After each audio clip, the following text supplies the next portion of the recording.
Salut, c'est Matt, bienvenue à Lyon chez Addicted. Je vais vous présenter la Burton Yesayer 2019. Cette planche-là, c'est une nouveauté dans la gamme, c'est une planche qui apparaissait pas au catalogue encore l'an dernier. On va être sur, c'est celle qui vient succéder à la Déjà Vue, si vous la connaissez déjà un petit peu, sur ce créneau justement un petit peu all mountain, très polyvalent, qui va passer un petit peu sur tous les terrains. Donc sur cette planche-là, on est sur un cambre Flying V.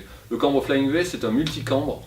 C'est-à-dire qu'on va avoir un cambre inversé entre les pieds, on le voit bien là, il se matérialise assez bien, qui va permettre d'avoir une planche très rotative, qui va permettre aussi d'avoir quelque chose qui déjauge un petit peu plus, qui naturellement va chercher à faire remonter un petit peu les spatules quand on se retrouve en poudreuse notamment. Et puis on va avoir aussi un cambre classique sous chaque pied. Le cambre classique qui va permettre de récupérer un petit peu d'accroche pour contrecarrer ce côté justement un petit peu trop rotatif, pour éviter de terminer en dérapage.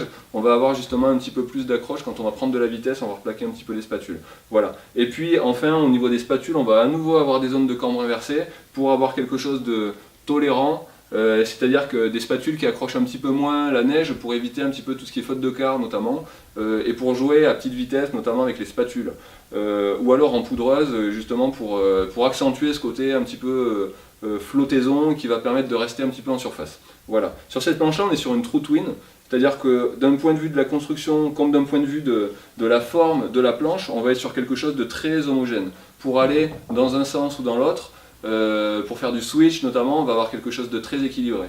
Donc si vous êtes à la recherche d'une planche pas trop rigide, parce qu'on est sur un flex de 4-5 sur une échelle qui va jusqu'à 10, qui passe en poudreuse, qui passe très bien sur piste aussi, du coup avec de l'accroche et des appuis assez précis, et puis aussi à l'occasion faire 2-3 bricoles sur des bords de piste, en parc. Regardez de ce côté-là, la Yesayer, elle est super belle, de chez Burton.